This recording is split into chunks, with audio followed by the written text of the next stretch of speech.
Oke, pada panel terakhir di episode sebelumnya kita sempat diperlihatkan dengan Yin Huan kecil yang terlihat dekil dan kumel, di mana kita akan sedikit membahas tentang kehidupan Yin Huan di masa lalu.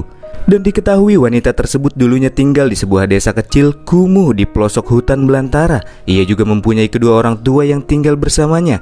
Namun orang tuanya tiba-tiba saja menghilang dan tak kunjung kembali di saat mereka pergi mencari makanan keluar hutan belantara, karena tak banyak makanan yang tersisa di desa mereka. Setelah ditinggal oleh orang tuanya, Yin Huan kecil memakan makanan sisa yang ia pungut dari tempat sampah demi bertahan hidup. Itu menjadi hari-hari yang ia lalui, di mana Yin Huan kecil bisa saja mati tanpa ia ketahui. Sampai suatu hari dirinya tidak bisa menemukan makanan apapun di desa tersebut, dan akhirnya Yin Huan kecil memutuskan untuk memberanikan diri keluar pemukiman desa dan mencoba peruntungan ke alam liar, hanya untuk bertemu dengan sisa-sisa gerombolan karavan yang diserang oleh para perampok, dengan harapan jika masih terdapat beberapa makanan yang tertinggal di karavan tersebut. Dan pada suatu ketika, di saat sebuah karavan yang numpang lewat tiba-tiba dibegal oleh para perampok, ada seorang anak laki-laki dengan pakaian mewahnya yang keluar dari karavan. Meskipun umurnya terlihat tidak lebih tua dari Yin Huan kecil, tapi anak laki-laki tersebut nampak tidak goyang sama sekali dalam menghadapi mara bahaya yang saat itu dialaminya. Dan anak laki-laki tersebut adalah Moki kecil.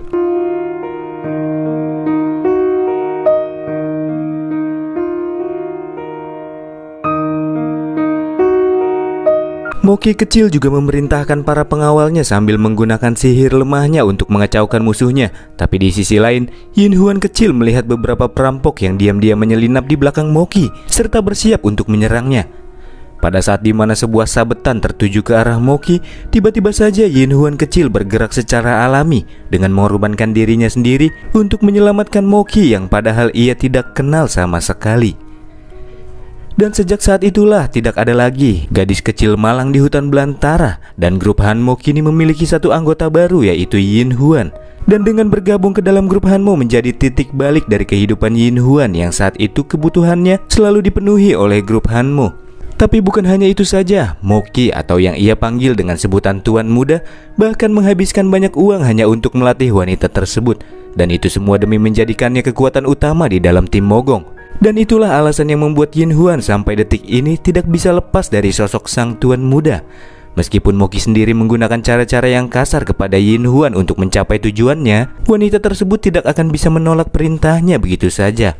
Hal itu jugalah yang membuat Yin Huan merasa sedikit iri dengan Ye Wu yang mempunyai kehidupan yang bebas, tidak seperti dirinya dengan kehidupannya yang sudah diatur sedemikian rupa. Tapi Yin Huan juga tidak ingin Ye Wu mengalami kejadian buruk bila mengingat sang MC adalah penyelamatnya. Itulah alasan mengapa Yin Huan bisa berbuat sejauh ini.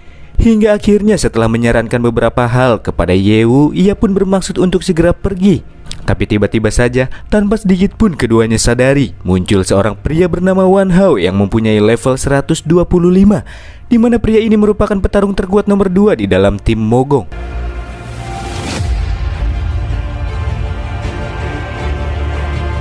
Entah apa maksud dan tujuannya, tapi ia tidak menyangka jikalau Yin Huan yang selama ini merahasiakan kehidupan masa lalunya dari setiap anggota dari tim Mogong malah membeberkan itu semua kepada seorang pria tak dikenal, dan yang ia maksud adalah Ye Wu. Yin Huan terlihat kaget dengan si Wan Hao yang diam-diam menguntitnya. Sedangkan Ye Wu juga sedikit terkejut karena ini adalah pertama kali baginya merasakan tekanan yang begitu dahsyat dari seseorang yang berada di level 125.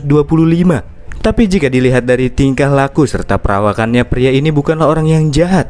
Dan ternyata pria berambut pirang ini nyatanya mengetahui identitas Ye Wu, karena ia terus menjadi topik pembicaraan hangat di dalam anggotanya.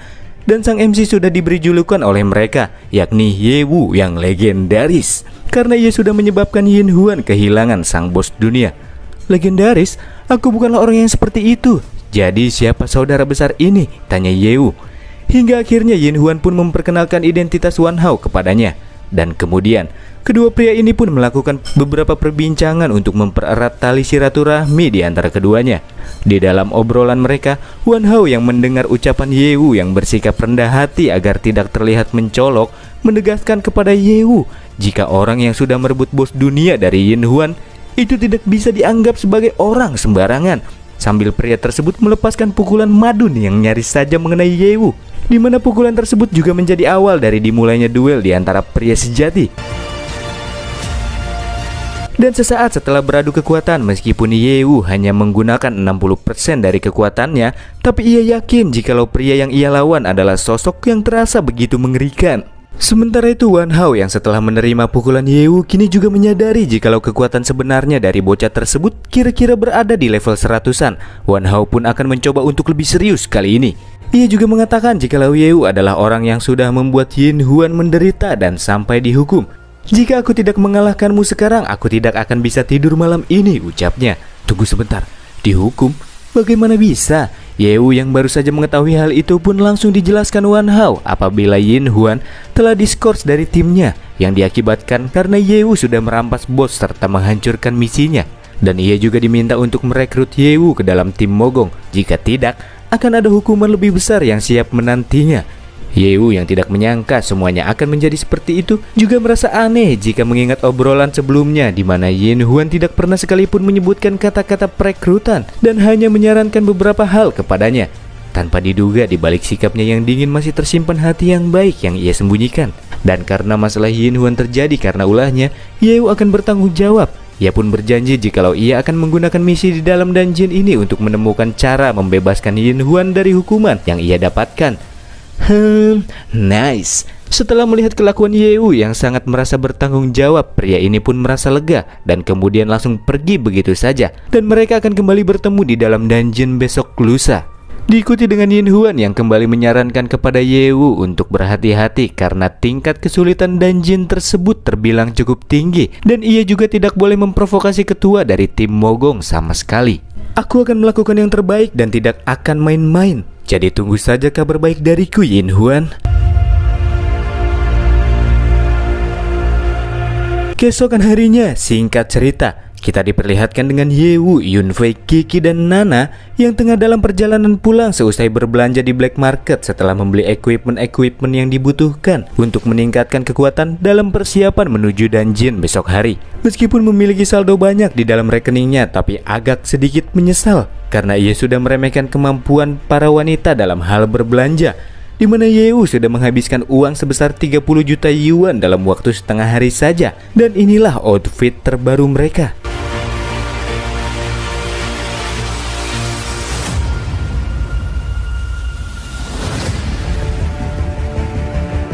Yewu juga sempat meminta blueprint tingkat master kepada Nona Mo karena blueprint jenis ini sangat langka dan tidak bisa ia temukan di dalam black market. Dan kemudian ia pun dikirimkan 30 lembar blueprint yang kira-kira jumlah dari nominalnya senilai 100 juta. Itu seperti yang diharapkan dari Nona Mo. Dan itu semua membuat Yewu semakin tidak sabar dengan penampilan perdana dari timnya besok hari.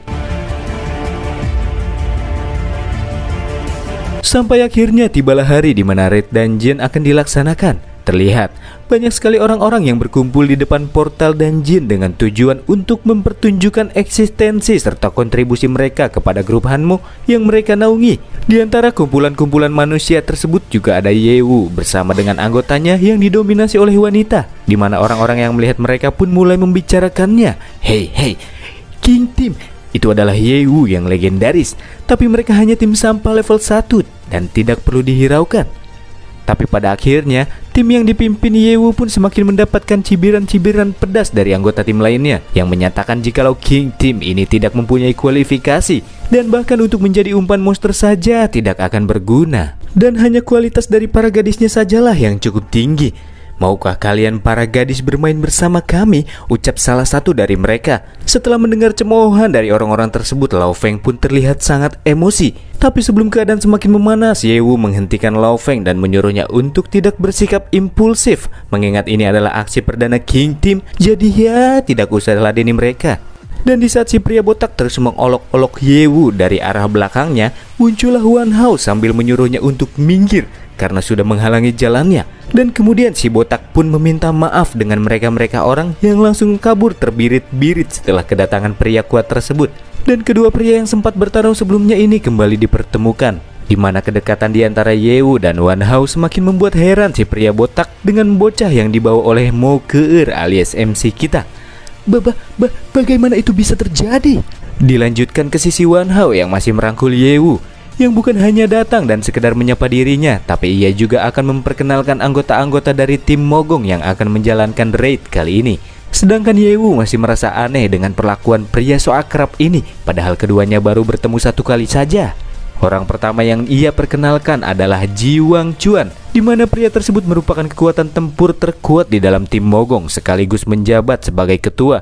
Si botak tanker Li Xing, mage healer Dan Lu, assassin Leia, dan swordsman Song Yun Xiao yang wajahnya nampak tidak asing. Ia adalah anggota Yin Huan, tapi karena wanita tersebut terkena skors, jadi untuk sementara Song Yun Xiao dipindahkan ke dalam divisi ini. Ia juga masih dengan sikap yang sama dan masih mengejek Yewu hingga detik ini, meskipun sudah melihat kekuatan Yewu sebelumnya.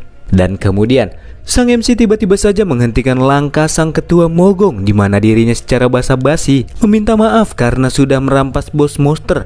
Yewu juga berharap mereka bisa bekerja sama di masa depan sehingga Yewu bisa menembus kesalahan yang ia buat, serta menjulurkan tangannya untuk mengajak si ketua berjabat tangan.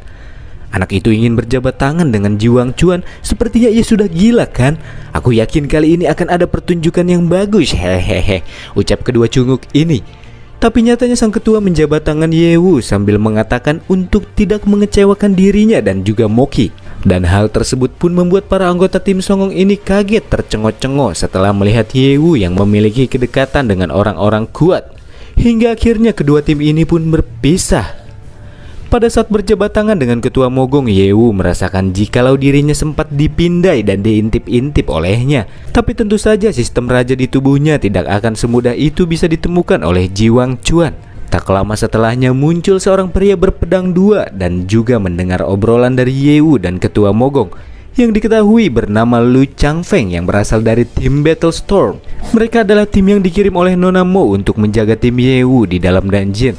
Tapi dengan apa yang baru saja Yewu lakukan dengan tim Mogong, tentunya membuat Lu Changfeng bertanya-tanya apakah si Yewu ini berada di pihaknya atau malah sebaliknya, mengingat mereka yang pada dasarnya di antara dua kubu yang berbeda. Jika mengkhianati Nona, mungkin kau tidak akan bisa keluar dari dungeon hidup-hidup. Camkan itu, ucap Lu Changfeng. Dan benar, apa yang baru saja dilakukan Yewu pastinya membuat orang-orang dari kubu Mo Keer takkan senang. Tapi alasan Yewu melakukan itu semua semata-mata hanya untuk mempermudah Yin Huan. Jadi ya sudahlah, toh nasi sudah menjadi bubur ayam. Sementara itu di sisi lain, di depan portal dungeon, kita akan diperlihatkan dengan seorang pria bernama Lais. Ia adalah kepala teknisi atau Chief Engineering di dalam grup Hanmo dengan gelar Master Engineering. Ia juga merupakan dalang yang membuat misi kali ini dijadwalkan lebih awal dengan menggunakan keahliannya untuk mempersingkat waktu recharge dari dungeon tersebut. Setelah itu digunakan oleh orang-orang sebelumnya. Yewu juga merasakan apabila orang tua tersebut memang luar biasa karena bisa mencapai tingkat master hanya dengan mengandalkan kemampuannya sendiri. Tentu saja itu sangat luar biasa, tapi sepertinya watak dari orang tua ini kurang bersahabat. Hingga akhirnya semua orang pun masuk ke dalam dungeon kuil surgawi yang hilang, di mana kita akan langsung dibawa menuju pangkalan utama Hanmo, di mana semua orang harus membangun pangkalan baru di sana. Sebenarnya sih sebelumnya di tempat ini ada pangkalan yang sudah jadi, tapi pangkalan tersebut terlihat hancur. Yang terlihat hanyalah sisa puing-puing dan darah yang sudah mengering. Hal itu menunjukkan adanya sebuah pertempuran sengit di sana sebelumnya. Menurut analisis Yewu, tim pertama yang masuk dungeon yang harusnya berada di sana mengalami tragedi pembantaian yang sadis. Pasti ada beberapa rahasia yang disembunyikan oleh pihak manajemen. Sepertinya raid kali ini tidak sesederhana seperti apa yang terlihat.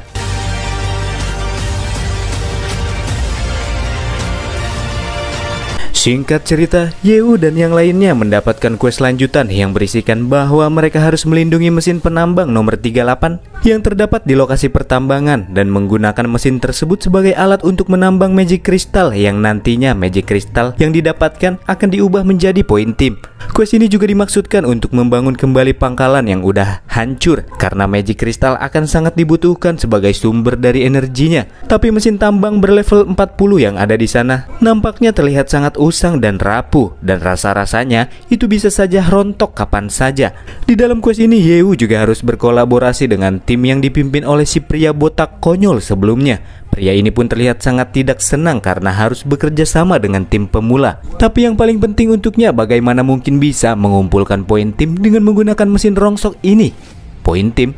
Apa itu? Apa juga gunanya? Tanya Yunfei. Meskipun sangat kesal dengan Yunfei yang bahkan tidak mengerti arti dari poin tim, tapi si botak ini tetap menjelaskan kepadanya. Jadi, poin tim ini adalah poin yang diakumulasikan sebagai poin XP ke dalam sebuah tim. Semakin banyak poin yang didapatkan, maka akan semakin naik pula level dari peringkat tim di dalam dungeon tersebut. Poin tim ini juga bisa digunakan di aula sumber daya grup untuk ditukarkan material, senjata, serta equipment yang diinginkan. Ada juga bahan, blueprint tingkat master, dan lain-lain. Semakin tinggi level tim mereka, maka akan semakin bagus pula sumber daya yang terdapat di dalamnya. Sedangkan masalah utamanya saat ini mereka harus menambang dengan mesin rongsokan yang hanya bisa menambang magic crystal level 40 saja. Dengan magic crystal setingkat itu tentunya poin tim yang akan dikonversikan jumlahnya akan sangat kecil. Itu pula yang semakin membuat si botak ini dilanda amarah. Jadi begitu, intinya isi dari quest ini adalah menambang. Kebetulan aku sangat ahli dalam menambang, jadi ini takkan sulit, ucap Yewu. Ia juga langsung menebas beberapa bongkah magic crystal level 90 dengan mudah dan kemudian langsung mendekat ke arah mesin rongsokan di sana. Hei, apa yang akan kau lakukan? Jangan khawatir, kau akan segera tahu. Wait, lakukan fusion mesin penambang ini dengan magic crystal level 90 dan robot penambang yang aku buat sebelumnya. Oke, bos. Dan kemudian dimulailah prosesi penggabungan dari ketiga benda tersebut. Lau Feng yang sudah pernah melihat hal tersebut pastinya sudah tidak heran lagi. Tapi yang terkejut adalah si botak. Hingga akhirnya terbentuklah robot penambang yang crazy rampaging SCV berlevel 90. Apakah ini skill engineering? Aku tidak menyangka anak ini bisa menggunakannya. Dan faktanya Yewu yang mampu membuat mecha level 90 ini menunjukkan jikalau dirinya adalah seorang master dari job engineering atau teknisi. Yewu juga menyerahkan mesin tersebut kepada Nana, di mana robot tersebut akan ia gunakan untuk menyikat habis magic crystal level 90 yang ada di sana. Ini adalah mesin yang mantap. Jati diri Nana yang sebenarnya juga memuji alat buatan Yewu ini. Tak lama setelahnya dari radar nampak terlihat sejumlah besar magic crystal level 90-an, dan itu hanya berada 5 meter dari tempatnya berada saat ini. Hal tersebut merupakan berkah yang tersembunyi.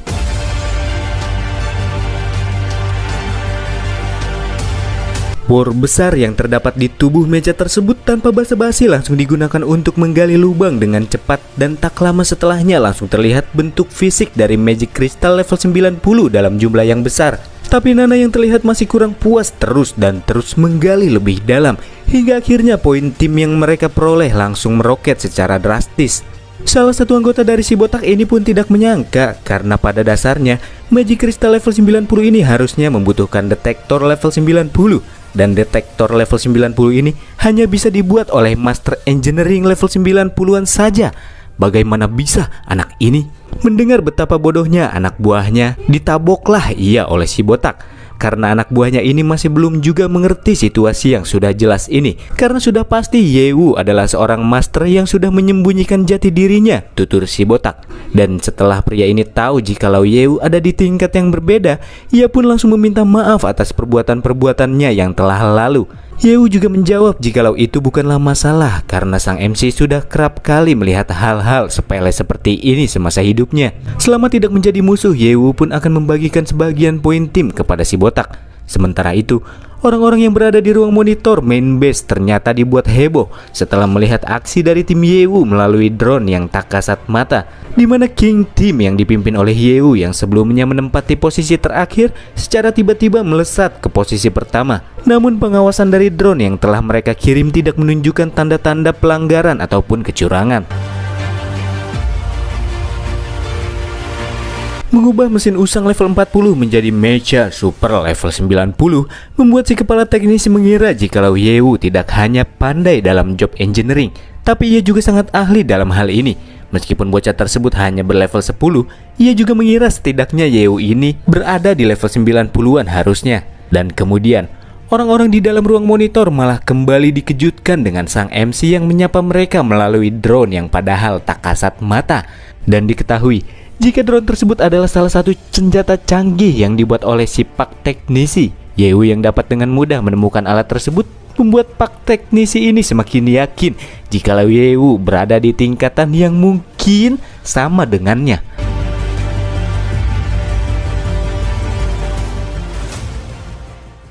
Drone tak kasat mata buatan Pak Teknisi yang nyatanya disadari oleh Yew tiba-tiba saja ditarik mundur oleh Pak Teknisi. Entah mengapa, tapi yang pasti itu menjadi hal yang bagus bagi Yew, karena ia akan memanfaatkan kesempatan kali ini untuk sedikit menjelajahi dungeon dengan bebas tanpa harus takut dipantau. Sebelum pergi, ia juga menyuruh si botak untuk tetap tinggal di tempat, sedangkan dirinya akan melihat situasi sebentar. Namun si botak ini memberitahu jikalau itu melanggar aturan, dan jika ketahuan mungkin Yew akan menerima hukuman. Karena dalam quest kali ini ada seorang direktur yang secara khusus dikirim langsung untuk melakukan pengawasan. Tenang-tenang saja, aku akan segera kembali, ucap Yew yang langsung wush terbang mengudara. Tak lama setelah penjelajahannya, Yew menemukan pangkalan lain yang berada tak jauh di belakang pangkalan Hanmo. Namun tidak ada satupun penjelasan dari pihak manajemen mengenai pangkalan yang satu ini. Dan setelah ditelaah lebih lanjut, terdapat logo dari grup Huang Zheng pada salah satu bangunan tersebut, yang artinya ini adalah pangkalan mereka. Jika diingat-ingat, Nonamo sempat mengatakan kepada Yew jikalau Hanmo pernah bersaing dengan Huang Zheng untuk menguasai dungeon area C23, yang berarti dungeon yang ia maksud adalah dungeon ini, dan itu menunjukkan bahwa ada rahasia besar di balik dungeon ini. Itu sungguh menarik. Sementara itu di dalam pangkalan Huang Zheng kita akan diperlihatkan dengan dua orang penjaga, di mana salah satu dari mereka sebelumnya pernah menjalani raid di dungeon ini, dan pada raid tersebut juga terdapat banyak korban yang berjatuhan, baik itu dari pihak Hanmo maupun Huang Zheng. Tapi kali ini mungkin hasilnya akan berbeda, karena grup Huang Zheng akan menjalankan sebuah strategi yang mereka sebut sebagai strategi kura-kura, di mana mereka menempatkan grup Hanmo di bagian depan, sementara Huang Zheng mereka akan menunggu kesempatan untuk melakukan serangan secara diam-diam dan kemudian mengambil sumber daya milik Hanmo. Tapi tanpa kedua penjaga ini sadari, Yew ternyata sudah ada tepat di sebelah mereka dengan menguping obrolan-obrolan dari tujuan Huang Zheng kali ini. Itu adalah informasi yang sangat berguna. Di sini Yew menggunakan invisibility agar tak terlihat, tapi ia juga tidak dapat bergerak. Yew juga mendapatkan info penting lainnya, yaitu alasan mengapa Huang Zheng berani menyerang Hanmo meskipun mereka membawa kekuatan tempur terkuat yaitu Ji Wang Chuan bersamanya. Itu dikarenakan Huang Zheng juga membawa Lord bersama mereka, di mana orang yang mereka panggil dengan sebutan Lord ini mampu menundukkan Ji Wang Chuan sekalipun. Dan si Lord ini dikabarkan pernah menyelesaikan dungeon level 100 seorang diri. Itu adalah hal yang luar biasa. Dalam levelnya saat ini, Yew pun tidak akan bisa membersihkan dungeon level 100 seorang diri. Karena itulah, ia semakin penasaran dan akan menyelidikinya secara detail. Sistem, aktifkan True Eye. Setelah diaktifkan, skill ini langsung menyebar dan efeknya telah mencakup seluruh pangkalan milik Huang Zheng. Hingga akhirnya didapati jumlah semua orang ada 50, level terendah 60, dan level paling tinggi adalah 140. Dan orang berlevel 140 yang bahkan lebih tinggi dari Ji Wang Chuan sang ketua mogong ini bisa dipastikan jikalau orang ini adalah sosok yang mereka panggil dengan sebutan Lord. Dan dia menjadi petarung level tertinggi yang pernah Yew lihat sejauh ini. Yew yang semakin penasaran pun kemudian menggunakan skillnya untuk melihat wujud fisik dari si level 140 ini. Dan tanpa disangka-sangka, faktanya yang mereka panggil Lord ternyata adalah seorang perempuan yang nampak terlihat masih seumuran dengan Yew, dan dia bernama Shulu. Yew pun dibuat terkejut olehnya. Tak lama setelah mengintip-intip, Shulu yang sebelumnya tertidur tiba-tiba saja terbangun, di mana wanita tersebut langsung mengeluarkan pedang terbangnya dan langsung melayangkan serangan ke langit-langit. Sial, ternyata skill True Eye Yew ditemukan oleh wanita tersebut.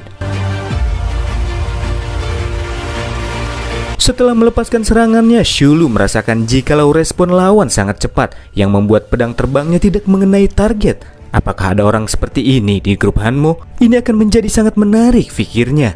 Sementara itu di sisi lain nampak Yew yang terlihat terengah-engah setelah melihat kekuatan menakutkan dari seorang wanita yang mengerikan. Tapi untunglah Yew menonaktifkan skillnya tepat waktu. Karena jika ia terkena serangan tersebut dalam kondisi visualisasi dari True Eye, mungkin bisa saja itu akan mempengaruhi tubuhnya. Perasaan tertindas dari kekuatan tempur teratas begitu mendominasi. Apalagi Yew harus bersanding dengan kekuatan tempur terkuat, yaitu Ji Wang Chuan dari tim Mogong dan Shulu dari Huang Zheng. Karena sudah mendapatkan beberapa informasi yang dirasa penting, Yehu pun bergegas untuk kembali ke area pertambangan terlebih dahulu. Kita akan bergeser ke area pertambangan dengan orang yang tengah mereka khawatirkan kini sudah datang. Dia adalah Direktur Pang yang terlihat sedang marah-marah karena Yehu sudah meninggalkan areanya tanpa izin. Karena alasan itu jugalah ia akan memberi sanksi, yaitu memotong semua poin tim yang sudah mereka dapatkan. Pada saat si botak mencari-cari alasan jikalau Yehu sedang pergi ke belakang karena mules-mules, tiba-tiba saja orangnya pun muncul, panjang umur. Akhirnya datang juga ketua Yehu. "Gimana, mulesnya sudah baikan?" ucap si botak sambil memberikan isyarat kepadanya. Karena tidak ingin poin timnya dikurangi, mau tidak mau Yehu akan mengikuti akting si botak. "Iya, benar. Setelah makan seblak tadi malam, aku sudah bolak-balik beberapa kali ke WC. Hahaha." Tapi Direktur Pang yang tidak sudi menerima alasan apapun, apalagi itu semua karena kecerobohan Yehu sebagai ketua, dengan kejamnya si pria gendut ini pun akan tetap mengurangi poin tim yang didapatkan semua orang. Dari hal ini Yehu pun bisa mengetahui apabila Direktur Pang yang ia panggil dengan sebutan si cacing gendut adalah orang yang sedang mengincarnya. Dan sepertinya pria ini mendapatkan perintah dari si tuan muda Moki. Namun tak berselang lama muncullah si Pak teknisi yang mengatakan kepada Direktur Pang untuk menyerahkan masalah yang dibuat Yehu kepadanya. Dan hanya dengan beberapa kalimat yang diucapkan oleh Pak Lais, Direktur Pang yang tadinya sangat arogan langsung luntur dengan kata-kata pria parubaya ini. Itu semua dikarenakan si Pak teknisi adalah orang satu-satunya di Hanmo yang mempunyai gelar Master Engineering. Tapi faktanya, si cacing gendut ini sangat ingin menyingkirkan dirinya karena Pak Lais bersikap netral dan tidak mendukung kubu manapun, baik itu kubu Tuan Mudamo ataupun Nonamo sekalipun. Dan kemudian Yehu pun diajak ke ruang monitoring karena ada suatu hal yang ingin Pak Tua ini sampaikan kepadanya. Hingga akhirnya sampailah Yehu ke tempat di mana terlihatnya setiap pergerakan semua anggota Hanmo dari layar kaca. Sedangkan Pak Lais kini sudah mengerti alasan mengapa diikut sertakan tim Yehu yang padahal masih berlevel 1, dan itu sempat mengejutkannya sebelumnya. Ia juga tidak menyangka jika skill engineering Yehu kini sudah mencapai tingkat tinggi di usia semuda ini. Yang ia kira Yehu saat ini berada di tingkat advance atau tingkat tinggi. Mendengar penilaian dari masternya untuk seorang bocah, para anak buah Pak Lais pun dibuat heboh. "Ya, ketahuan deh. Anda memang benar-benar layak menjadi satu-satunya Master Engineer di grup Hanmo. Aku saja sampai tidak bisa menyembunyikannya dari matamu," ucap Yehu yang masih menutupi jika dirinya juga di tingkat Master. Dan alasan sebenarnya mengapa Yehu dibawa ke tempat tersebut itu dikarenakan Pak teknisi ingin merekrutnya.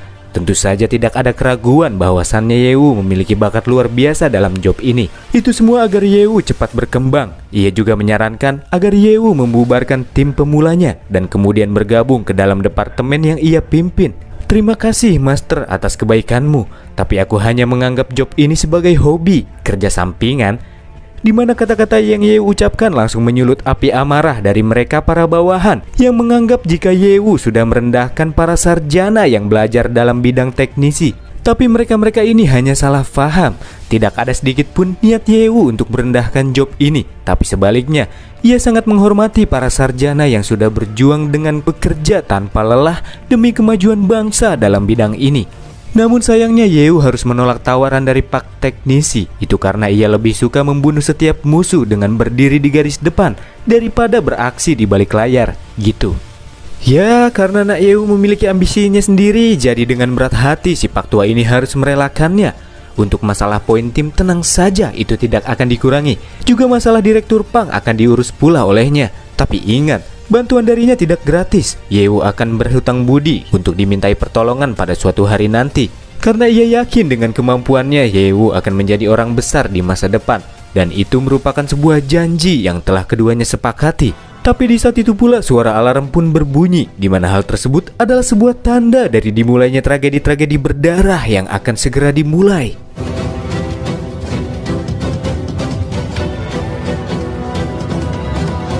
Yang diawali dengan Jiwang Chuan, si ketua Mogong yang menghubungi ruang monitor dan mengatakan telah terjadi keadaan yang sangat darurat.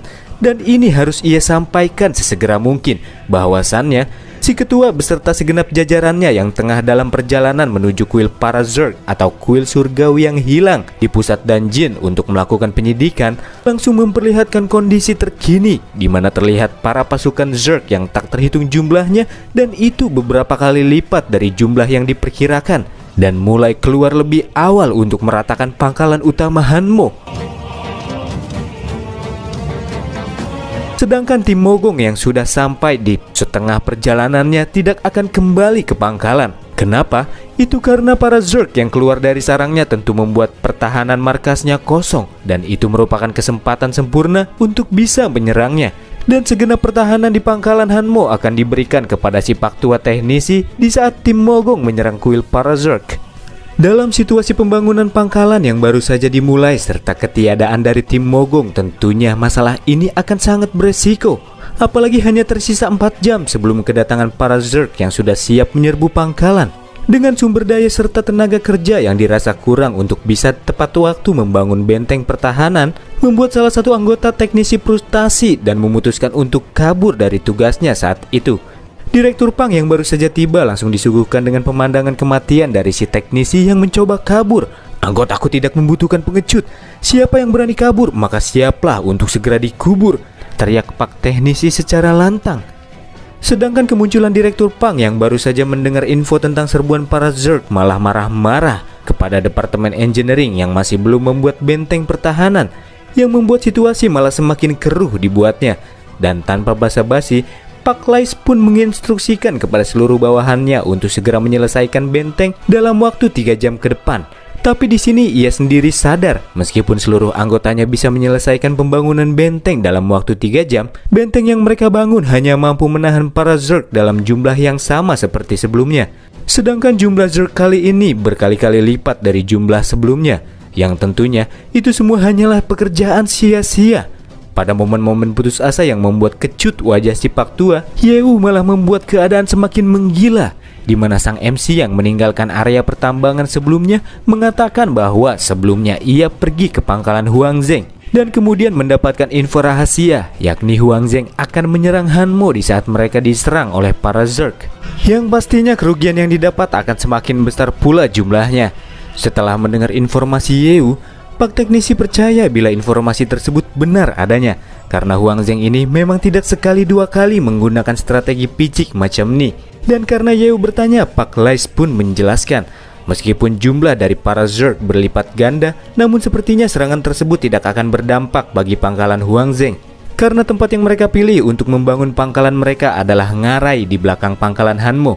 Meskipun sumber dayanya sangat kurang, tapi lokasinya sangat aman. Sedangkan main base yang dipilih Hanmo adalah tempat yang kaya akan sumber dayanya, tapi itu lebih dekat ke sarang Zerg dan satu arah serangan dari para Zerg itu sendiri.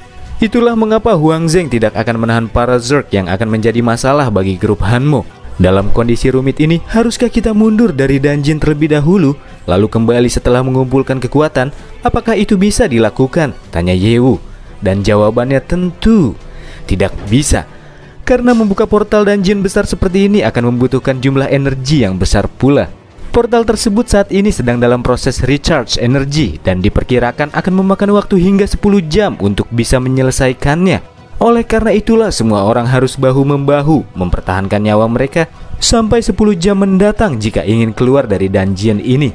Di tengah-tengah penjelasan, Direktur Pang pun menyela dengan ocehan-ocehan tidak membantunya, di mana dirinya takkan sudi mati di tempat ini walaupun semua orang harus mati sekalipun. Dan dia hanya bisa terus-menerus menyalahkan Departemen Teknisi dalam hal ini. Karena terlalu berisik, sebuah tamparan pun langsung didaratkan Pak Teknisi untuk membuat pria gendut ini terdiam, serta menyuruh anak buahnya untuk segera membawa pria tersebut ke dalam bunker persembunyian, karena orang ini tidak memiliki kegunaan sama sekali. Ia juga mengatakan kepada si direktur bahwa dirinya sebagai panglima dari pangkalan tidak akan pernah melarikan diri dan akan bertahan sampai titik darah penghabisan untuk mencoba yang terbaik demi mempertahankan pangkalan Hanmo. Ya, benar, karena kabur pun percuma karena tidak ada tempat untuk kabur. Lebih baik bertarung. Tapi masalahnya saat ini, bagaimana bisa bertahan dari para Zerg yang jumlahnya berkali-kali lipat dari sebelumnya dengan benteng seadanya? Bila dipikirkan secara logis, itu memang tidak memungkinkan. Tapi sekarang muncul variabel yang tidak biasa, Dan jika variabel ini mampu, mungkin situasi akan segera berbalik, ucap Pak teknisi. Dan variabel tidak biasa yang ia maksud itu adalah Yewu.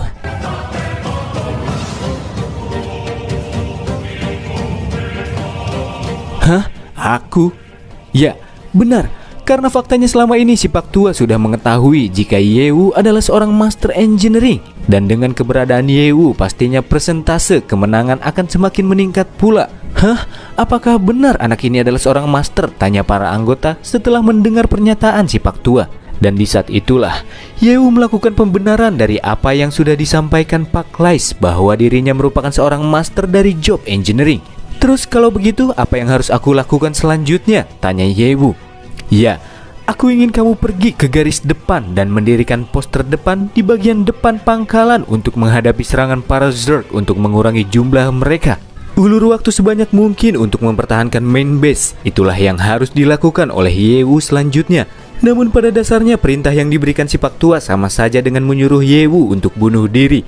Tapi secara logika di sisi lain itu cukup masuk akal sih. Tapi tentunya sang MC tak akan melakukan apa yang diminta oleh Pak Lais dengan melakukan kerja secara sia-sia. Yang artinya keuntungan tambahan apa yang bisa aku dapatkan jika melakukan itu semua? Tanya sang MC.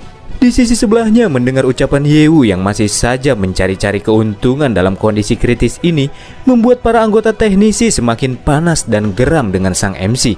Meskipun ia adalah seorang master, tapi itu tidak patut ia lakukan. Tapi di sini Yewu menegaskan jika dirinya sangat benci menggunakan rasa moralitas. Apalagi ia pergi untuk mengorbankan diri sendiri. Pastinya harus mendapatkan keuntungan yang layak dong. Toh kalian datang ke sini juga demi keuntungan, bukan? Coba jelaskan padaku. Apakah kalian datang ke sini hanya untuk sekedar melawan para Zerg dengan sukarela? Dan pertanyaan tersebutlah yang membuat semua orang langsung mati kutu, skakmat. Tapi si Pak teknisi yang sudah mengetahui kualitas dari sang pemeran utama akan memberikan keuntungan yang tentunya akan membuat Yewu puas. Tapi dengan syarat jika keduanya selamat, serta bersumpah atas nama gelar masternya, ia tidak akan pernah mengingkari itu. Oke, aku akan percaya padamu. Dan tanpa basa-basi, Yewu langsung mengaktifkan sayapnya untuk terbang mengudara ke garis depan. Tapi sebelum itu ia meminta beberapa lembar blueprint untuk membangun pertahanan benteng, di mana blueprint dan juga seluruh sumber daya pangkalan nantinya akan dikirimkan kepada Yewu untuk membangun pos pertahanan di garis depan.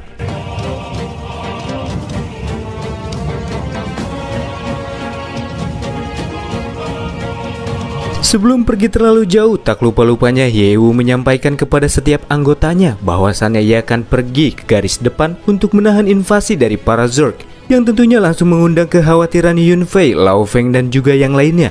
Meskipun Kiki ingin sekali ikut pergi dengan Yewu, tapi Yunfei menghalanginya karena ia sadar jikalau ikut semuanya hanya akan menjadi beban bagi sang MC. Meskipun itu sangat berbahaya, tapi Yunfei sangat yakin jika kakaknya ini punya caranya sendiri untuk mengatasi hal ini. Di antara semua anggota, Yewu akan membawa Nana sebagai bantuan dengan bergabung bersamanya ikut war di garis depan. Karena crowd control dari skillnya akan memainkan peran penting dalam invasi kali ini.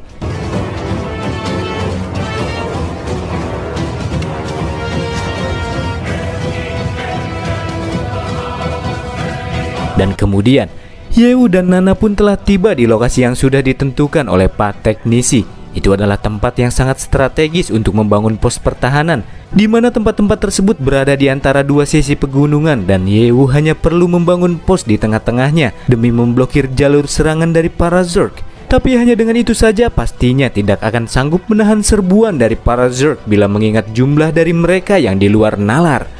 Itulah mengapa Yewu menginstruksikan kepada Nana untuk menyebar ranjau-ranjau ini demi memberikan serangan kejutan kepada para Zerg. Dan diberikanlah 50 pieces ranjau laba-laba dengan kekuatan ledak yang sudah ditingkatkan untuk disebar oleh Nana. Ranjau-ranjau tersebut berlevel 70 dan akan langsung meledak bila diinjak.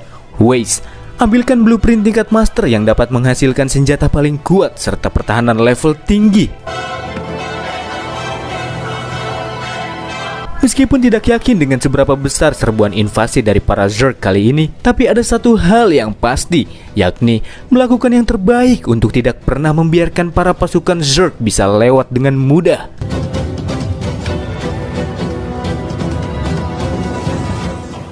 Sebelumnya kita sudah diperlihatkan Yewu yang dikirim ke garis depan untuk menahan invasi para Zerg dengan membangun pos pertahanan.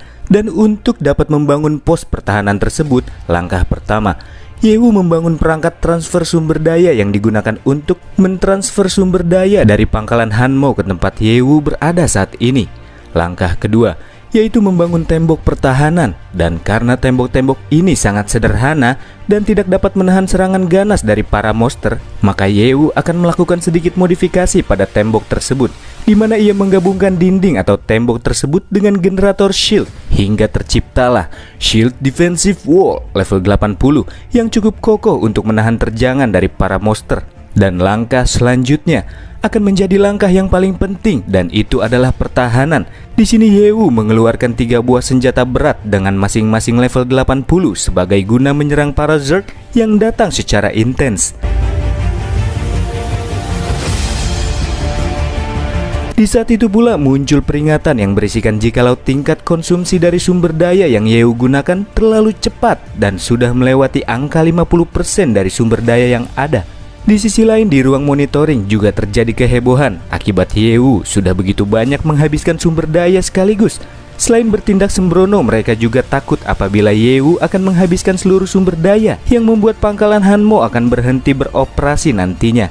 Tapi bukannya membatasi jumlah sumber dayanya, Pactualize malah menyuruh anak buahnya untuk sesegera mungkin mengumpulkan seluruh sumber daya yang disimpan oleh mereka untuk digunakan oleh Yewu demi mendukung aksi dari sang MC.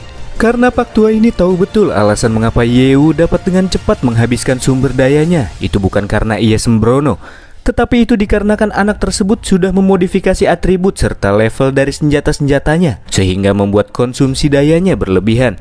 Kemampuan yang digunakan Yewu ini bahkan Pactualize yang juga seorang Master Engineering saja mengakui jikalau ia tidak bisa melakukan hal semacam ini. Sementara itu di garis depan, Yewu akhirnya telah rampung membangun pos pertahanannya. Itu terlihat begitu strong. Bukan hanya senjata berat seperti artileri dan laser cannon saja. Di sana juga terdapat banyak drone-drone tempur yang siap menyerang lawan.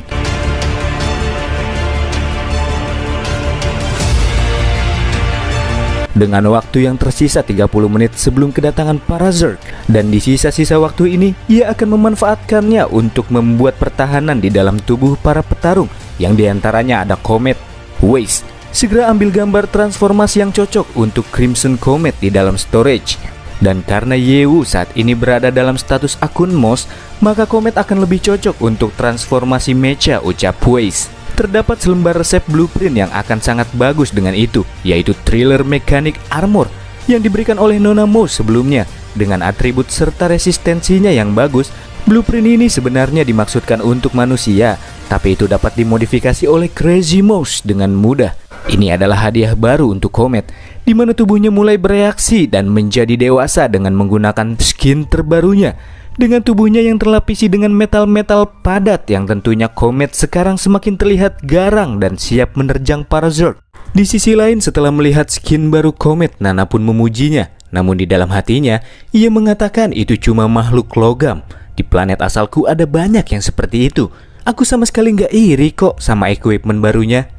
Dan kemudian, Nana pun dipanggil oleh Yewu yang juga berniat untuk mengupgrade beberapa equipment miliknya. Karena mereka akan menghadapi musuh yang kuat. Wajah Nana pun terlihat memerah malu-malu, tapi sebenarnya mau.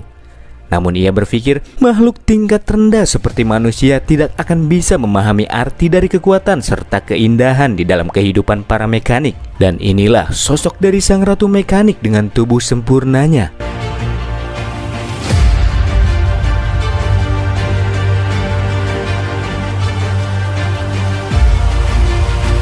Sementara itu di dalam prosesi transformasinya, Nana merasakan hawa panas yang mulai masuk ke dalam tubuhnya. Dan tak lama setelahnya, muncullah Nana dengan skin terbarunya yang bernama Battle Angel Form. Sepasang sayap dengan baju zirah yang menutupinya sangat terasa nyaman. Bagaimana Nana? Apakah kamu suka dengan skin barumu? Iya, terima kasih Master. Setelah kejadian itu, Nana merasakan sentuhan hangat dan lembut dari tangan Yewu. Dan selanjutnya adalah giliran sang MC. Dan diketahui Cangkang Zerg memiliki ketahanan terhadap senjata dingin, dan hanya senjata panas sajalah yang dapat menyebabkan serangan efektif di tubuh mereka. Menurut data yang diambil dari pertempuran Nana melawan Zerg Kelabang tempo lalu, serangan dari lasernya mampu menyebabkan damage yang sangat fatal pada monster tersebut. Dan itulah alasan mengapa Yewu akan memilih salah satu blueprint dari Nona Mo yang sepertinya akan sangat manjur untuk melawan para Zerg. Entah berapa banyak sumber daya yang akan ia butuhkan, tapi itu takkan menjadi masalah karena itu semua demi mencapai kemenangan di dalam pertempuran kali ini. Di dalam tahap pembuatan dari sesuatu yang tengah dibuat oleh Yewu, muncul pula peringatan di ruang monitoring bahwa sejumlah besar konsumsi sumber daya telah terdeteksi secara instan, di mana jumlah sumber daya di pangkalan tidak lagi mencukupi, hingga akhirnya orang-orang di dalam ruangan tersebut dibuat terkejut di saat Yewu baru saja menyelesaikan pekerjaannya. Dan itu adalah sebuah alat tempur berbasis logam full set dengan senjata yang mampu menembakkan laser panas dan misil, yang membuat Yewu semakin dibuat tidak sabaran untuk segera mencoba test drive dari mesin tersebut. Ruang kendali yang terdapat di dalamnya sudah diatur sedemikian rupa oleh Weiss supaya Yewu merasa lebih nyaman di saat mengoperasikan mecha tersebut. Dan tak lama setelahnya, Nana mendapatkan respons dari arah depan. Jika terasa sejumlah energi kuat yang bisa dipastikan jikalau itu merupakan pasukan para Zerg yang mulai mendekat. Dan kemudian Yewu meminta Nana untuk memproyeksikan secara visual perihal tersebut, dan ternyata benar, itu adalah para pasukan Zerg yang mulai mendekat. Melihat hal tersebut, Yewu pun tidak menyangka apabila jumlah dari mereka akan sangat membludak, dan bahkan itu berada di luar imajinasinya. Hal itu pula lah yang membuatnya agak ragu apakah dirinya mampu untuk menahan makhluk sebanyak ini. Tidak, sekarang bukan waktunya untuk ragu karena mereka sudah ada di depan mata. Di sisi lain, di ruang monitoring terjadi gempa bumi akibat invasi dari serbuan gelombang para Zerg yang mulai datang mendekat dengan resonansi yang dihasilkan oleh setiap gerakan mereka yang berlarian di atas permukaan tanah. Itu membuktikan apabila jumlah dari pasukan para Zerg yang datang benar-benar di luar akal sehat.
di garis depan, dan itu membuat semua orang tidak bisa mengetahui dengan apa yang terjadi dengan Yewu saat ini. Sial, kalau saja aku bisa lebih kuat, aku pasti bisa membantumu, bos. Kenapa aku ini sangat lemah? Gumam Lao Feng yang menyalahkan dirinya sendiri, serta anggota lainnya yang semakin dibuat khawatir oleh sang MC. Melihat Yewu yang menanggung beban seorang diri saja juga membuat tangan-tangan anggota lain merasa gatal dan berniat untuk pergi membantunya di garis depan. Mereka tidak hanya ingin duduk-duduk saja dan menunggu kematian datang. Namun aksi mereka tak bisa terlaksana karena semua pintu keluar di dalam pangkalan harus tertutup dengan rapat-rapat dan tidak ada satu orang pun yang diizinkan untuk keluar dari sana. Itu adalah perbuatan yang dilakukan oleh si Paktual Lais. Karena pada dasarnya jika Yewu saja tidak bisa menahannya, maka semua orang yang ada di sana pun tidak akan mungkin bisa bertahan melawan para Zerg yang jumlahnya berkali-kali lipat dari jumlah sebelumnya di garis depan. Karena itulah, semua orang harus mengurungkan niatnya untuk pergi ke garis depan dan dipaksa untuk menunggu di pangkalan demi bersiap-siap untuk menahan serbuan para Zerg yang bisa saja muncul kapan saja. Karena mereka semua tidak bisa mengetahui kondisi dari pertarungan di sisi Yewu, apakah para monster telah menerobos ataukah belum. Jika bukan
Nona Huangzheng ini.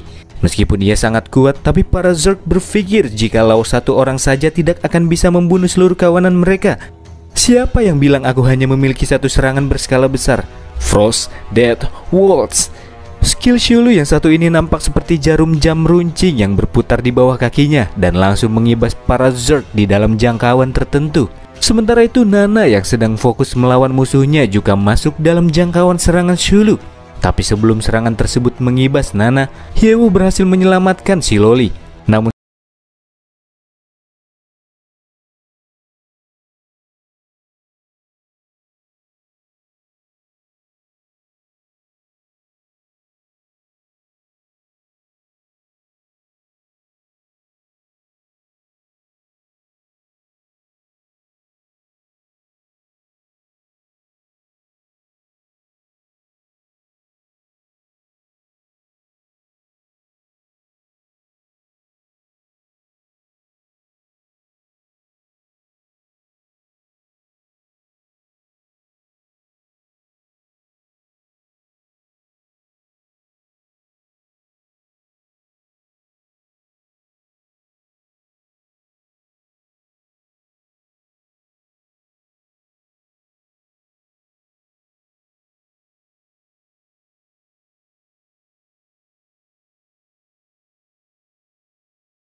karena perangkat transfer sumber dayanya sudah hancur yang menyebabkan komunikasi pangkalan utama telah terputus, tentunya orang-orang di pangkalan tidak tahu menau jika Shulu sempat menunjukkan batang hidungnya di dalam pertempuran Yewu.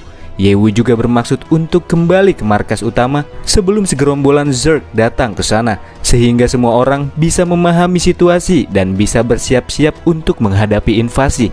Tapi karena masih ada urusan di sini, ia pun mengutus Nana untuk melaporkan tentang apa yang sudah terjadi di garis depan, serta para Zerg yang tengah menuju ke arah pangkalan.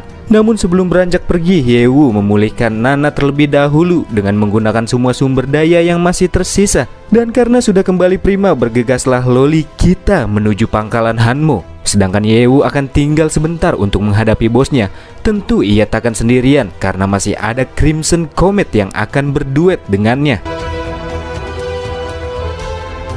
Dan kemudian kita akan bergeser mundur ke pangkalan Hanmo, tepatnya di ruang monitor. Karena terkena gangguan sinyal, hitungan persentase dari serangan invasi pun terhenti di angka 350%, yang padahal jumlahnya udah nggak segitu lagi. Tapi karena hal itulah orang-orang mengira jikalau Yewu sudah menyerah dan mereka pun hanya bisa pasrah. Karena jumlah 350% masih terbilang banyak, di mana itu masih belum sanggup mereka tangani.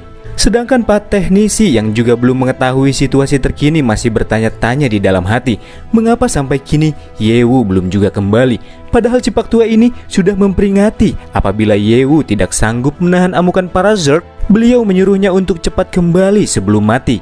Karena bila dibandingkan dengan Pak Tua ini akan sangat ia sesalkan jika harus kehilangan seorang bintang besar dengan potensi yang tidak terbatas. Tapi ini belum berakhir dan kesimpulan akhir belum bisa dibuat. Karena itulah Pak Tua teknisi Lice mencoba menaikkan moral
tanpa mendapatkan apapun.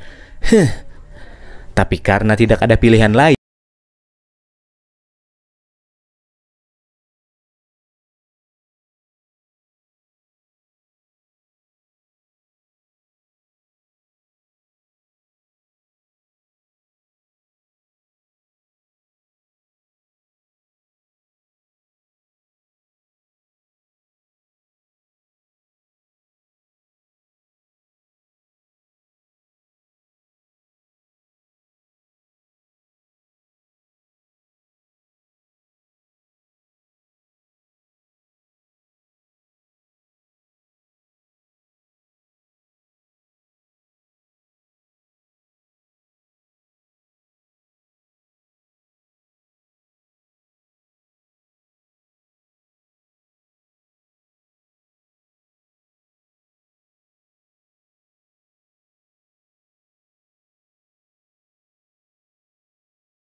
Yewu masih bisa mengaktifkan akun Shadow King-nya lagi. Dan sesaat setelah membeli titel tersebut, tiba-tiba saja secara otomatis terbuka sebuah akun yang dipicu dari titel Firearm Master. Dan akun tersebut adalah Deadman.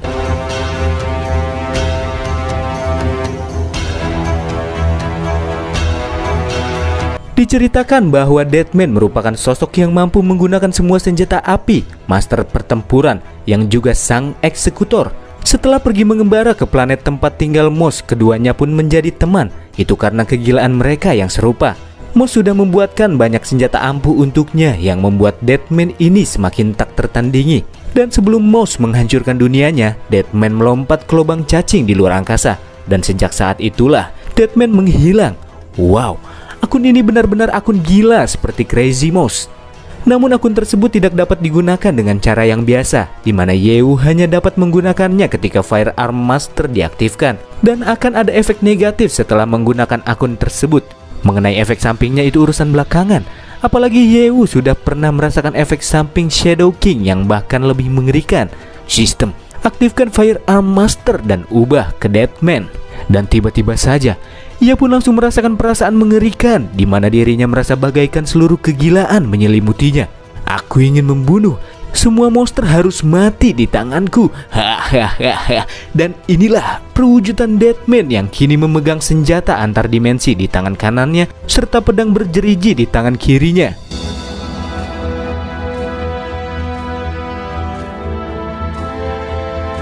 Kemunculan Yewu dengan akun barunya juga bertepatan dengan hancurnya semua drone serba bisa yang melindungi dirinya. Di saat itu pula, terhujamkanlah sebuah serangan kepadanya, dan itu langsung menguras banyak darahnya.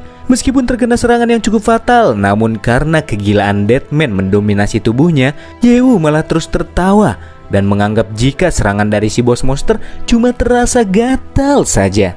Dan kemudian, kegilaan tersebut ia muntahkan ke dalam sebuah tebasan pedang yang mampu memotong sebagian lengan runcing dari sang bos monster. Apa yang terjadi? Kau tidak seperti ini sebelumnya?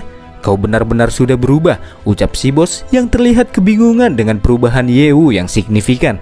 Hei monster, dengan ukuran otakmu akan sangat sulit memberikan penjelasan untukmu, ucap Yewu yang diikuti dengan tusukan yang pedih tepat ke mata bos monster dengan menggunakan potongan lengan tajam yang si MC potong sebelumnya. Serangan lanjutan pun dilepaskan olehnya. Rasakan ini dan pergilah ke neraka. Push. Dua tembakan dari senjata antar dimensi pun langsung tertuju ke arah sang bos monster. Tapi nyatanya si bos monster masih mempunyai kartu andalannya. Berkat evolusinya yang sudah ia raih selama ratusan tahun, inilah kemampuan terbaiknya, Starting Berserk, yang bisa meningkatkan attack power 500 poin, serta Fury of Life yang juga meningkatkan health point atau darah 500%. Dengan tubuhnya yang sudah mengeras, kedua tembakan Yewu pun terpantul ke udara. Tapi yang tidak diketahui oleh si bos monster ini, memang begitulah cara menggunakan senjata antar dimensi. Dua buah black hole yang muncul mulai menghisap tubuhnya, tapi tanpa diduga-duga, kedua black hole tersebut masih belum bisa membunuh si bos monster. Karena sudah menghabisi ketiga tembakannya, Yewu kemudian melepaskan akun Deadman dan beralih ke akun Crazy Moss-nya. Meskipun serangan barusan tidak dapat membunuhnya secara langsung, tapi makhluk tersebut kehilangan banyak darah dan kini hanya tersisa 20% saja. Namun dalam situasi ini, Yewu tidak mau menghabiskan banyak energi terlebih dahulu hanya untuk memukul si bos yang darahnya masih menebal. Karena skill khususnya, ia pun berniat untuk mengubah taktik sama halnya dengan Weiss yang sepemikiran dengannya. Karena meskipun darahnya hanya tersisa 20% saja, yang menyulitkan adalah buff Life Rage yang sebelumnya kita kenal dengan keadaan mengamuk, yang akan muncul di saat monster setingkat bos berada dalam kondisi kritisnya. Itu terlalu menyulitkan, tapi pastinya itu takkan bertahan lama. Dan di saat itulah terlintas di dalam benak Yewu tentang sebuah ide yang akan sangat mantap. Ayo sini, coba kejar aku kalau bisa. Yewu sedikit memanas-manasi sambil dirinya membawa si bos monster ke suatu tempat. Di tengah-tengah perjalanannya, Yewu juga melihat mayat-mayat para Zerg yang bergelimpangan di sekitar sana. Apa yang telah terjadi? Apakah ini perbuatan Nana? Bukannya aku memintanya untuk kembali ke markas untuk melaporkan situasi, pikir Yewu. Dan kemudian telah ditemukan di antara jajaran mayat-mayat para Zerg tubuh Nana yang sudah rusak sebahagian. Nana yang masih sedikit memiliki kesadaran pun mendengar suara-suara yang terdengar tidak asing menyebut-nyebut namanya. Dan di saat sudah terbangun, Nana sudah berada di dalam dekapan masternya. Dan untungnya, core di tubuh Nana belumlah hancur sepenuhnya, sehingga Yewu bisa memperbaikinya nanti ke keadaan semulanya. Tapi kamu tidak boleh bersenang-senang dengan cara seperti ini, Nana, ucap Yewu. Sambil meminta maaf, Nana berpikir pasti habis ini ia akan mendapatkan tindak pelecehan yang tidak manusiawi seperti kelakuan seekor iblis. Tapi kenyataannya tidak seperti apa yang ia pikirkan, di mana Yewu memaafkannya dengan begitu mudah. Karena menurut Yewu itu adalah hal yang wajar karena Nana masih anak-anak. Selain itu, dia berhasil mengirimkan informasi ke pangkalan sebelum kehilangan kesadarannya, serta membantu mengurangi jumlah invasi Zerg sekitar 20% yang membuat Yewu tidak marah-marah kepadanya. Tapi sebaliknya, ia malah mendapatkan pujian dari masternya ini. Setelah mendapatkan perlakuan lembut dari Yewu, Nana pun merasa sangat tersentuh dan kembali mengucapkan terima kasih dengan orang yang ia panggil dengan master ini. Sementara itu di ruang monitor di mana mereka telah mendapatkan informasi dari pelayan mekanik alias Nana tentang situasi terkini. Dan hasilnya saat ini hanya tersisa sebanyak 80% saja dari invasi para Zerg. Dan mereka tengah menuju ke arah pangkalan Hanmo. Dengan jumlah 80% ini tentunya mereka orang-orang pun percaya diri bisa menyelesaikan para Zerg yang akan tiba nantinya. Walaupun itu adalah hal yang baik, tapi karena Nana yang mengirim informasi tersebut tentunya membuat si Pak teknisi khawatir dengan keadaan Yewu yang sebenarnya. Dan dari kejadian itu si Pak tua ini pun berspekulasi bahwasannya Yewu telah. Semuanya perhatian, meskipun hanya tersisa 80% dari invasi ini, kita semua tidak boleh lengah. Ini semua karena bantuan dari garis depan. Jadi usaha Yewu tidak boleh dianggap enteng dan disia-siakan secara sia-sia. Orang-orang pun menjawab secara serentak, "Baik." Sampai akhirnya semua pejuang pun sontak mempersiapkan diri mereka untuk melawan invasi dari Zerg yang akan tiba ke pangkalan dalam waktu 1 menit lagi. Karena jumlah dari Zerg yang tersisa hanya 80% saja, setiap pejuang diharapkan setidaknya bisa menumbangkan 1 Zerg dari masing-masing orang di sana dalam pertarungan 1 lawan 1. Di antara para pejuang yang akan bertarung, kita akan diperlihatkan kembali dengan King Team yang masih bertanya-tanya mengapa sampai detik ini Yewu dan juga Nana belum kunjung tiba. Tapi di sini Yunfei menuntut semuanya untuk tetap fokus terlebih dahulu dengan invasi yang akan datang, karena mereka harus mempertahankan markas utama. Dan dalam pertempuran ini, Lao Feng akan mengambil alih posisi Yewu sebagai ketua tim sementara. Hingga akhirnya tibalah gerombolan Zerg yang akan menjadi awal dari pertempuran berdarah yang terjadi di pangkalan utama Hanmo.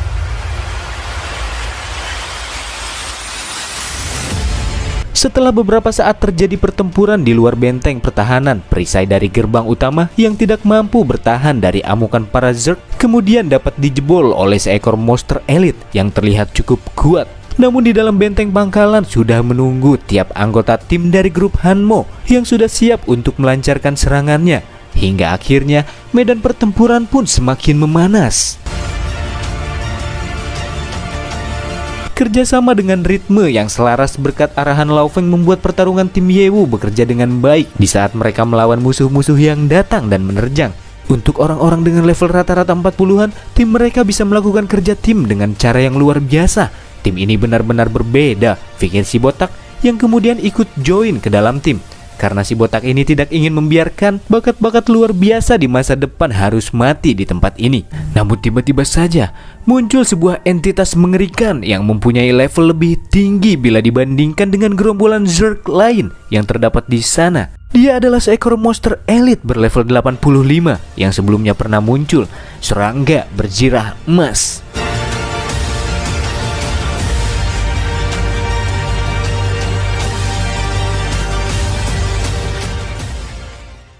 Pada situasi di mana tanpa adanya harapan untuk menang bila terus melawan, si botak yang sadarkan diri mencoba untuk kabur, tapi tidak dengan Lao Feng yang nampak masih berdiri dengan teguh.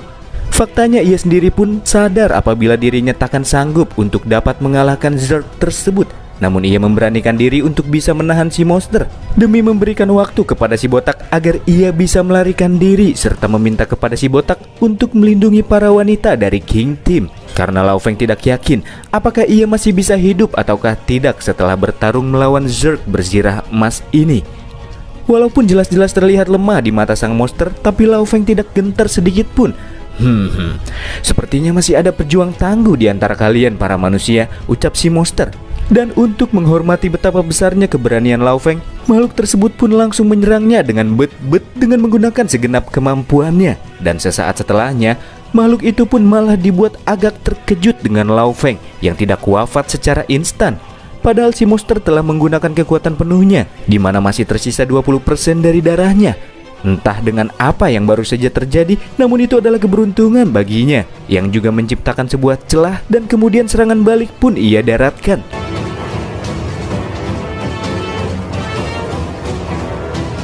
Tapi semua itu tidak mengubah fakta bahwasannya kekuatan pertahanan maupun serangan di antara keduanya masih memiliki perbedaan yang terlampau jauh. Serangan Lao Feng terasa seperti pijatan-pijatan yang lembut. Begitu pula halnya dengan kecepatan.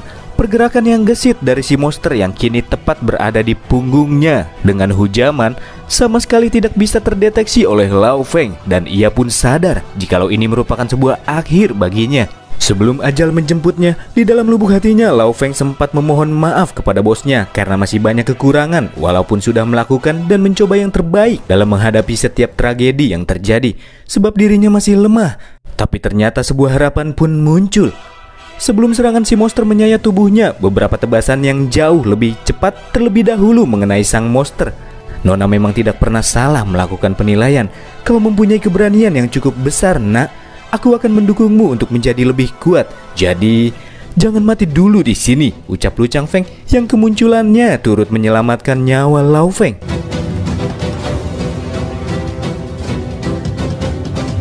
Ia juga akan menggantikan dirinya untuk bertarung melawan Zerg berzirah emas. Lao Feng pun mengetahui apabila Lu Changfeng ini adalah sosok yang mendukung kubu Mokeur setelah ia mendengar dari Ye Wu sebelumnya. Dalam menghadapi Zerg berzirah emas, pria itu pun tidak akan beraksi sendirian. Demi menciptakan sebuah kemenangan, aksi pengeroyokan pun tak akan menjadi masalah. Dan seperti yang diharapkan dari tim profesional, berkat aksi pengeroyokan yang mereka lakukan, tak butuh waktu lama untuk bisa menumbangkan makhluk tersebut. Dan karena di daftar peringkat tim ia masih berada di peringkat kedua, Lu Changfeng dan kawanannya kemudian kembali ke medan pertempuran agar timnya menjadi yang terdepan. Sementara itu di dalam ruangan monitor baru saja timbul sebuah notifikasi yang berisikan kondisi terkini dari invasi ini. Jumlah gelombang Zerg yang tersisa tinggal 8%, korban yang berjatuhan 15%, dengan pertahanan yang tersisa tinggal 30%, dan hanya tinggal satu langkah lagi untuk bisa bertahan dari invasi kali ini. Itu juga merupakan kabar baik yang pastinya membuat para anggota teknisi sangat gembira. Tapi menurut Pak Tua, ini belumlah berakhir. Mereka pun dituntut untuk tetap waspada terhadap situasi-situasi yang tidak terduga yang bisa muncul kapan saja. Pak Tua juga memerintahkan mereka melepaskan drone untuk mengintai situasi terkini yang terjadi di garis depan. Karena apabila Ye Wu benar-benar sudah tewas di dalam pertempuran, maka setidaknya ia harus menemukan jasad serta menguburkannya dengan layak sebagai seorang pahlawan. Dan di saat itu pula muncul peringatan apabila terasa energi kuat yang muncul dari arah depan, yang diperkirakan akan sampai di pangkalan dalam waktu 60 detik. Hal itu pun mulai menimbulkan kepanikan dengan apa yang sedang terjadi. Apakah ini invasi susulan? Dan setelah dilihat melalui drone yang mereka kirim, nyatanya energi kuat tersebut berasal dari bos monster yang berada dalam kondisi mengamuk dengan darahnya yang hanya tersisa 20% saja. Dan yang terbang di depan sang bos monster itu adalah Ye Wu bersama dengan Nana yang ternyata masihlah hidup. Mengetahui kenyataan akan Ye Wu yang masih hidup membuat Pak Tua Lais merasa sangat lega. Tapi apa-apaan ini? Kenapa Ye Wu malah menggiring bos yang sedang mengamuk ke arah pangkalan? Apakah ia ingin menghancurkan pangkalan utama? Tentu saja tidak. Ye Wu pun kemudian menurunkan Nana untuk bergabung dengan anggota-anggota yang lainnya, sedangkan dirinya akan pergi sebentar karena masih ada masalah yang harus ia selesaikan. Jangan khawatir, aku akan segera kembali begitu situasinya sudah terselesaikan, ucap Ye Wu kepada Yunfei, Tian-Tian, Kiki, Lao Feng dan juga Nana yang terlihat sangat gembira karena sang ketua tim masih bernyawa. Untuk menjalankan rencananya, Ye Wu harus membawa bos monster melewati pangkalan utama. Dan karena tembok pertahanan pangkalan menghalangi jalan, jika ingin membuat bosnya lewat, maka Ye Wu harus mengorbankan sebagian tembok pertahanan dan menghindari bangunan-bangunan utama. Sebelum si bos monster menubruk tembok pertahanan, Yewu berbelok dengan tajam 90 derajat ke kanan. Karena jika dilihat, tembok tersebut sangat tidak bekerja dan bagaikan selembar kertas di hadapan sang bos. Untung saja kemarahan dari si bos tertuju kepada Yewu, sehingga ia bisa mengendalikannya kemanapun ia pergi. Karena jika tidak, pastinya pangkalan Hanmo akan dengan mudah diobrak-abrik oleh makhluk tersebut. Orang-orang yang berada di dalam tembok pun nampak terlihat diabaikan begitu saja oleh si bos monster ini. Kemana Yewu akan membawa bos monster itu? Arah yang ia tuju, itu kan pangkalan Huang Zheng.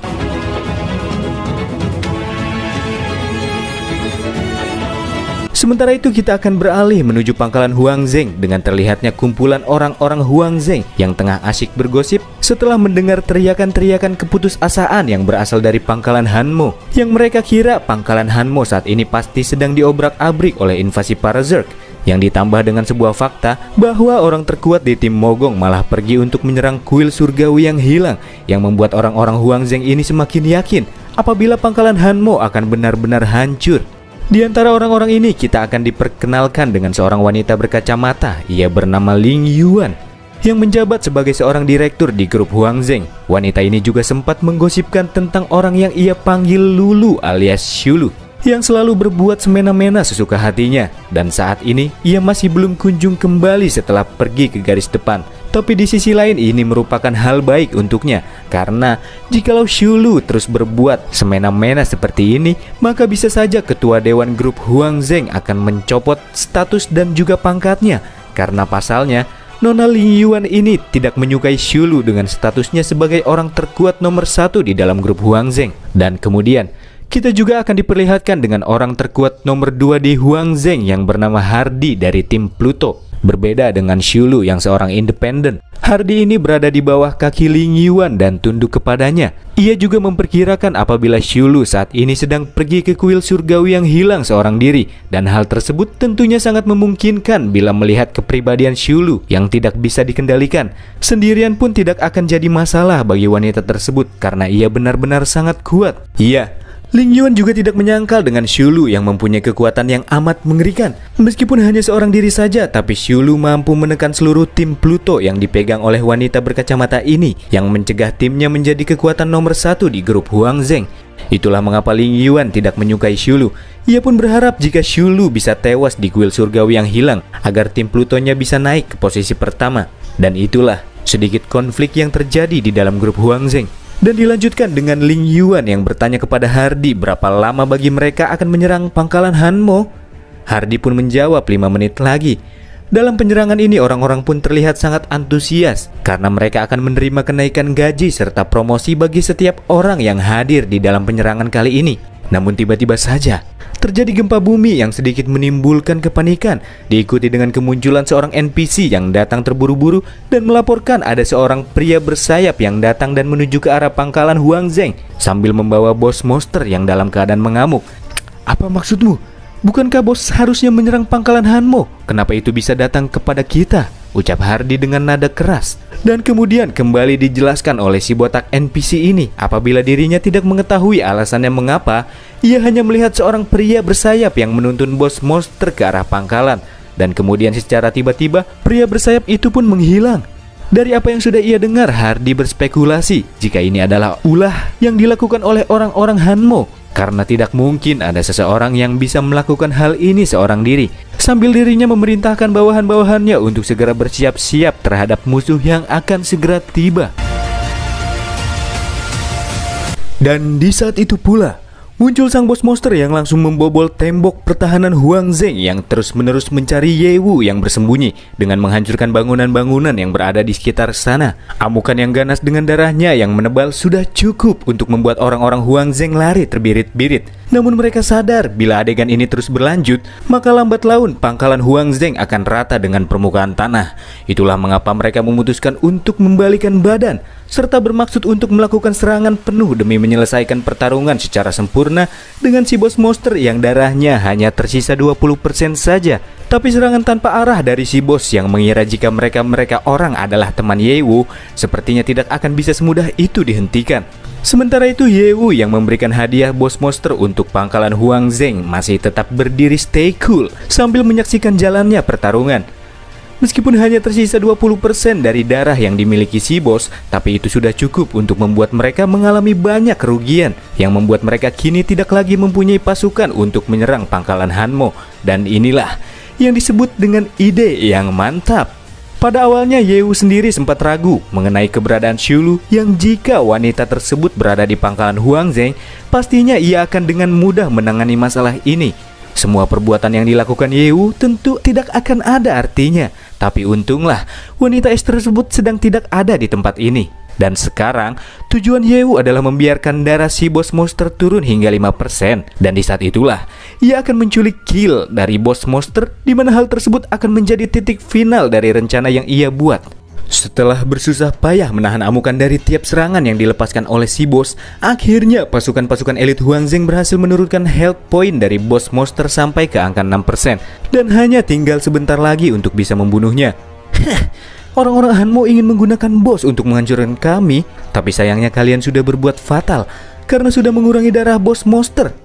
Dan tidak diragukan lagi jika Hardy merasa jika bos yang dikirim kepadanya malah menjadi sebuah berkah, karena tentunya akan ada hadiah yang besar apabila ia berhasil dikalahkan. Meskipun banyak korban yang berjatuhan, tapi ini akan setimpal kalau si bos bisa mereka bunuh. Namun tiba-tiba saja nampak terlihat dari arah lain petir merah yang menggelegar dan membuat orang-orang Huangzheng bertanya-tanya dengan apa yang sudah terjadi. Dan tak lama setelahnya muncul genangan-genangan cairan darah yang mulai menjalar ke arah medan pertempuran melalui permukaan tanah dan mulai mendekat dengan kecepatan tinggi. Semakin dekat cairan-cairan tersebut, semakin jelas pula bentuknya, bahwa warna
ataupun drop item sudah pasti itu disebabkan karena mekanisme khusus dari spesial event ini. Ini semua berhubungan.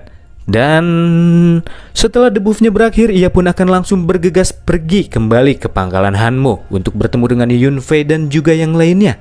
Sedikit bergeser ke pangkalan Hanmo, di mana kita akan diperlihatkan dengan mayat-mayat para Zerg yang bergelimpangan yang menandakan bahwa seluruh pasukan Zerg kini sudah ditumbangkan. Sedangkan jumlah invasi gelombang Zerg sudah mencapai 0%, yang artinya bos monster pun sudah berhasil dikalahkan. Namun di sini Pactualize belum mengetahui siapakah yang sudah membunuh sang bos monster, entah itu Yewu ataukah pasukan Huangzheng. Tapi ia yakin Yewu pastinya mempunyai rencananya sendiri untuk bisa menghabisi bos monster dengan menunjukkan hasil yang mengejutkan di saat ia kembali nantinya. Karena menurutnya Yewu ini bukan pria sembarang pria, dia pria punya selera. Semasa hidupnya Pak Teknisi Lice belum pernah bertemu dengan orang semenakjubkan seperti sang MC. "Hei, apakah kalian semua baik-baik saja?" ucap Yewu yang tiba-tiba saja turun dari langit. Di mana para ladies yang sudah dibuat khawatir langsung menyambut kedatangannya. "Bos, selamat atas kemenanganmu." Begitu pula dengan Pak Tua dan si botak yang turut menghampiri Yewu serta mengucapkan terima kasih karena berkat aksinya Yewu telah menyelamatkan banyak jiwa dan juga pangkalan Hanmo. Hutang budi ini takkan pernah dilupakan oleh si Pak Tua dan juga orang-orang yang telah ia selamatkan tentunya. Tapi Yewu sedikit menyangkal perkataan Pak Tua karena semua orang sudah melakukan pertempuran berdarah dengan tujuan yang sama dan tidak ada yang berutang apapun kepada siapapun, ucapnya. Yewu juga menunjukkan bahwa dirinya sudah membunuh bos monster dan juga menerima hadiah bagus dari special event khusus invasi Zerg ini. Dan menurut peraturan perusahaan, Yewu harus memberikan setengah dari jumlah yang sudah ia dapatkan. "Kepada siapa aku harus membayarnya?" tanya Yewu. "Oh, tidak perlu membayar. Itu semua akan jadi milikmu. Itu pantas kau dapatkan karena telah menyelamatkan hidupku. Sebagai direktur grup, aku berhak untuk mengambil keputusan," ucap Direktur Pang yang kini perilakunya langsung berubah 360 derajat kepada Yewu. Selain itu, Direktur Pang juga berniat untuk merekrut Yewu sebagai bodyguardnya. Masalah gaji, cincailah. Tapi tentu saja Yewu langsung menolaknya dengan senang hati. Di saat itu pula, Ketua Tim Mogong Jiwang Chuan melakukan video call dari garis depan. Setelah beberapa kali menghubungi, akhirnya ia berhasil terhubung. "Nampaknya kalian sudah berhasil menyelesaikan invasi kali ini ya," ucap Jiwang Chuan. "Iya, benar. Meskipun sangat berat, tapi kami berhasil menyelesaikannya." "Itu semua berkat Yewu," balas Pak Tua. "Oh, tidak. Ini semua berkat semua orang. Aku tidak dapat melakukan semua tanpa dukungan dari sumber daya yang mereka kirim," ucap Yewu yang masih mencoba merendah. Dan kemudian si kekar Wan Hao pun menyela. "Hahaha, keren sekali Yewu. Aku tahu kamu bisa melakukannya." Tapi faktanya semua itu belumlah berakhir. Meskipun masalah invasi Zerg telah diselesaikan, tapi masalah baru telah muncul yang bahkan akan lebih sulit daripada menyelesaikan invasi dari para Zerg.